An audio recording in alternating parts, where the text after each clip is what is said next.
నమస్తే, welcome to our channel. Andhra Pradesh ఉప ముఖ్యమంత్రి పవన్ కళ్యాణ్ గారు ఇటీవల హరిహర వీరమల్లు సినిమాలో నటించిన సంగతి తెలిసిందే. మరి ఉప ముఖ్యమంత్రిగా ఉంటూ ఆయన ఆ సినిమాలో నటించడం నేరం అంటూ హైకోర్టులో పిటిషన్ దాఖలు చేశారు మాజీ ఐఏఎస్ విజయ్ కుమార్ గారు. మరి దీనిపైన విచారణ చేపట్టిన హైకోర్టు విచారణను వాయిదా వేసింది. అంతేకాకుండా గవర్నమెంట్ కార్యాలయాల్లో పవన్ కళ్యాణ్ గారి ఫోటో ఉండకూడదంటూ మరో పిటిషన్ దాఖలు చేశారు హైకోర్టులో. మరి మొత్తానికి ఇటువంటి పిటిషన్లు దాఖలు చేసి హైకోర్టు టైం వేస్ట్ చేయడాన్ని, లేదు అంటే ప్రజల్లో ఏదో జరిగిపోతుంది అంటూ ఫేక్ ప్రచారాలకి తెరలేపడాన్ని ఏ విధంగా చూడాలి తెలుసుకునే ప్రయత్నం చేద్దాం. దీన్ని విశ్లేషించడానికి మనతో పాటుగా ఉన్నారు ప్రముఖ ఆర్థిక, రాజకీయ, సామాజిక విశ్లేషకులు అప్పసాని రాజేష్ గారు. నమస్తే సార్. నమస్తే. పవన్ కళ్యాణ్ గారికి సంబంధించి సినిమా రాగానే, హరిహర వీరమల్లు సినిమా రాగానే మంత్రులుగా, ఉప ముఖ్యమంత్రులుగా ఉంటూ అసలు సినిమాల్లో నటించడం నేరం అంటూ ఒక మాజీ ఐఏఎస్ హైకోర్టును అప్రోచ్ అయ్యారు సార్. ఇంకో పక్క చూసుకున్నట్లయితే ప్రభుత్వ కార్యాలయాల్లో డిప్యూటీ సీఎంగా పవన్ కళ్యాణ్ గారి ఫోటో ఉండకూడదంటూ ఇంకో పిటిషన్ వేశారు. ఏంటి అసలు ఈ విధంగా హైకోర్టు టైం వేస్ట్ చేయడం కానివ్వండి, లేదంటే ప్రజల్లోకి అసలు పవన్ కళ్యాణ్ గారు ఏదో చేసేస్తున్నారు, అధికారాన్ని అడ్డు పెట్టుకుని దుర్వినియోగానికి పాల్పడుతున్నారు అంటూ పోర్ట్రేట్ చేయడాన్ని ఏ విధంగా చూడాలంటారు? వాస్తవంగా ఎన్టీ రామారావు గారు ముఖ్యమంత్రిగా ఉన్న రోజుల్లో వారు అప్పట్లో బ్రహ్మర్షి విశ్వామిత్ర అని చెప్పని ఒక సినిమా వారు నటించడం జరిగింది ఆ రోజుల్లో.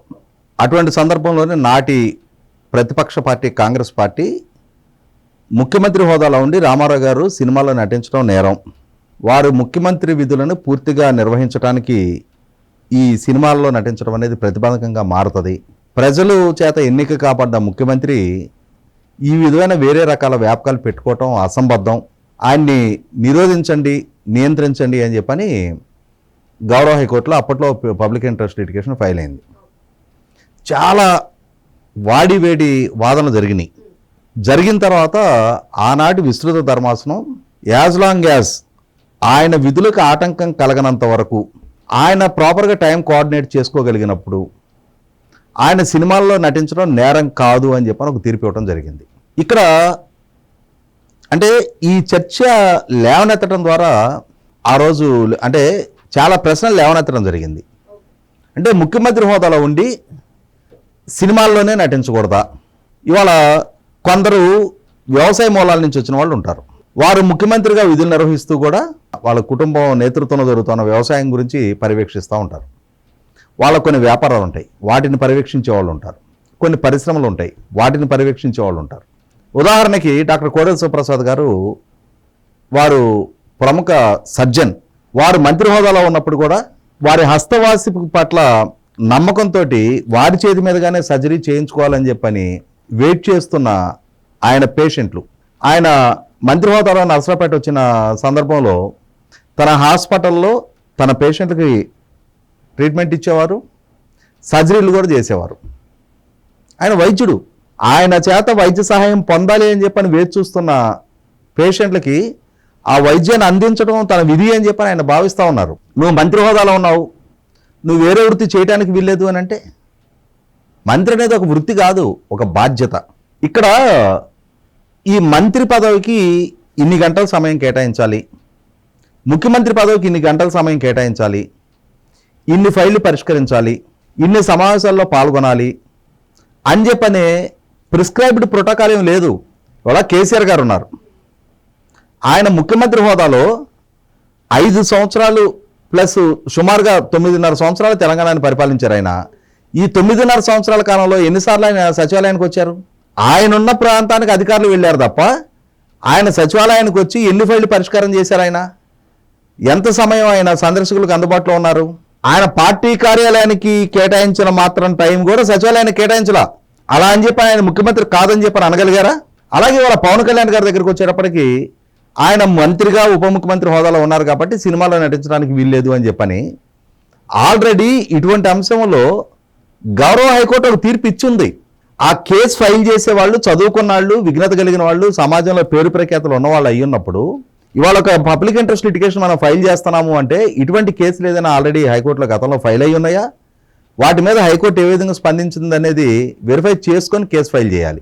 సరే, ఆ ఫైల్ చేసిన ఆయనకి విపరీతమైన, ఇప్పుడు పవన్ కళ్యాణ్ గారికి నేనే పోటీదారుణ్ణి, ఇవాళ ఎన్డీఏ కూటమి ప్రభుత్వాన్ని నా అంతటి ప్రశ్నించేవారు ఎవరూ లేరు అని చెప్పనే ఒక కీర్తి కండూతులు ఆయన ఉన్నాడు అనుకుందాం.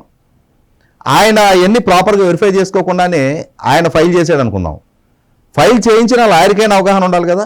అరే రిలవెంట్ కేసులో ఆల్రెడీ ధర్మాసనం ఒక తీర్పు ఇచ్చున్నప్పుడు ఇవాళ మనం ఫైల్ చేస్తున్న కేసు కూడా అదే తీర్పు అప్లికబుల్ అవుద్ది, మన కేసు కొట్టేయబడుతుంది అని చెప్పనే ఆలోచన ఆ లాయర్ గారికైనా ఉండాలి కదా. సార్ మీరు చెప్పినట్టుగా ఇటువంటి కేసుల్లో ఆల్రెడీ తీర్పు వచ్చినప్పుడు మళ్ళీ హైకోర్టును అప్రోచ్ చేయారా? అంటే ఉద్దేశపూర్వకంగానే ఇటువంటి కేసులు వేస్తున్నారంటారా? ఈ మాజీ ఐఏఎస్ల వెనకాల ఏదైనా రాజకీయ కుట్ర కోణం ఉందంటారా? ఇప్పుడు ఇక్కడ ఒకటి జరుగుద్ది. నేను రేపు మార్నింగ్ మొదలుపెట్టి నరేంద్ర మోడీ గారిని విపరీతంగా దూషిస్తా, అంటే దేశ ప్రధానమంత్రిని లక్ష్యంగా చేసుకొని విపరీతంగా దూషిస్తా, నేను విమర్శలు ఎక్కుపెట్టాను అనుకో, 4 రోజులు మీడియాలో చర్చనీయాంశంగా మారుతాం. మనం 5వ రోజు మనం చేస్తున్న విమర్శలకి, మనం లేవనెత్తుతున్న అంశాలకి క్రెడిబిలిటీ ఉంటే ప్రజల్లో కొంత చర్చనీయాంశం అవుతాం. క్రెడిబిలిటీ లేదు, మనం ఏదో తాత్కాలికంగా ప్రచారం కోసం పెద్దవాళ్ళని లక్ష్యంగా చేసుకుంటే దాని ద్వారా మనకు త్వరగా పేరు ప్రఖ్యాతులు వస్తాయి, మనం త్వరగా పాపులర్ అవుతామనే ఉద్దేశంతో ఇటువంటి సంచలనాత్మకమైన కేసులు, సంచలనాత్మకమైన విమర్శలకి ప్రాధాన్యత ఇచ్చే వ్యక్తులు కొందరు ఉంటారు. అంటే వాళ్ళకి త్వరగా ఎలివేషన్ కావాలి. ఆ ఎలివేషన్ కోసం చేసే ప్రయత్నంలో భాగంగానే ఇట్లాంటి కేసులు ఫైల్ అవుతా ఉన్నాయి.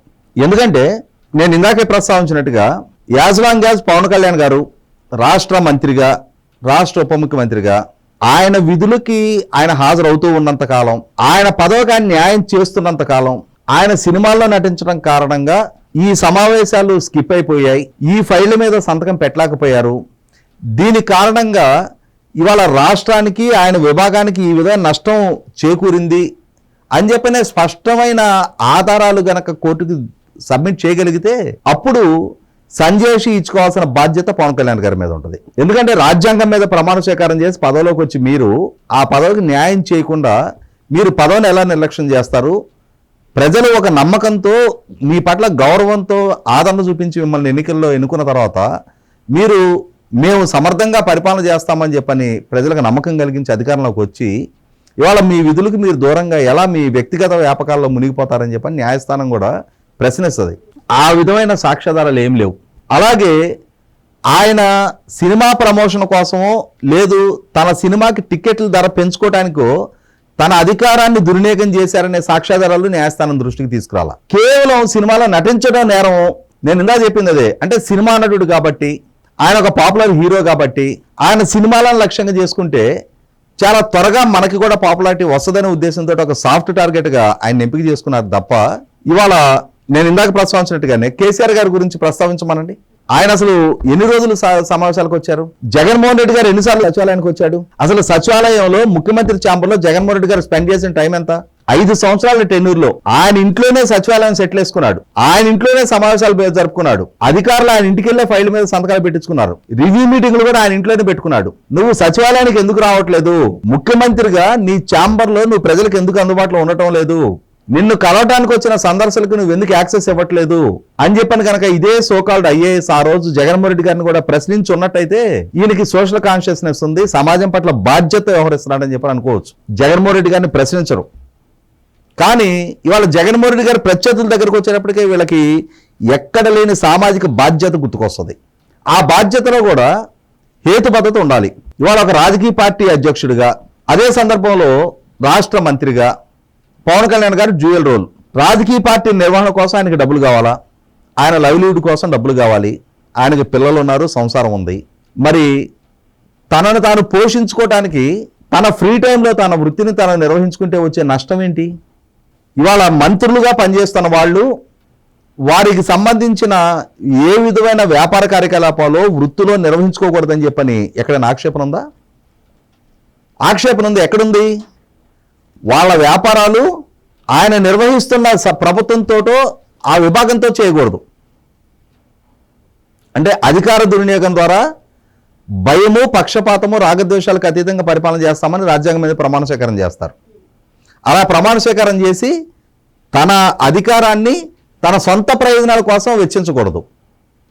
ఈ సినిమాల్లో నటించడం కానీ, సినిమా ప్రమోషన్లో కానీ ఆయన అధికార దుర్వినియోగానికి పాల్పడ్డాడనే కనీస మాత్రపు సాక్ష్యాధారాలు కూడా న్యాయస్థానం దృష్టికి ఈ సోకాల్డ్ ఐఏఎస్ కానీ ఆయన రిప్రజెంట్ చేస్తున్న లాయర్ కానీ తీసుకురాలేకపోయారు. దీని ద్వారా ఇవాళ అడ్వకేట్ జనరల్ గారు ఆల్రెడీ ఎన్టీ రామారావు గారి కేసులో ఒక స్పష్టమైన తీర్పు వచ్చినా కూడా న్యాయస్థానం సమయాన్ని వృధా చేసే ఈ విధమైన కేసులు ఫైల్ చేయడం ద్వారా ఇవాళ న్యాయస్థానపు అటెన్షన్ని అంటే డ్రాగ్ చేయటం, అటెన్షన్ సీకింగ్ ప్రయత్నాలు ఇవన్నీ అన్న అంశాన్ని న్యాయస్థానం దృష్టికి తీసుకొచ్చారు.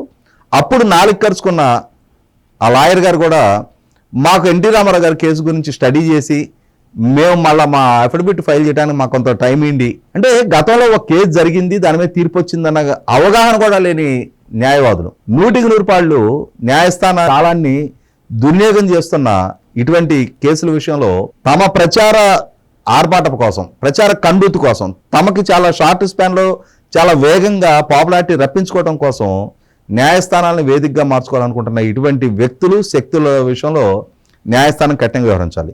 ఇదే సందర్భంలో ఇంకొక కేసు ఫైల్ అయింది. నరసింహ అనే అతను ప్రభుత్వ కార్యాలయాల్లో ముఖ్యమంత్రి గారితో పాటు ఉప ముఖ్యమంత్రి గారి ఫోటో కూడా పెడతా ఉన్నారు. అలా పెట్టడం ఆక్షేపణీయం.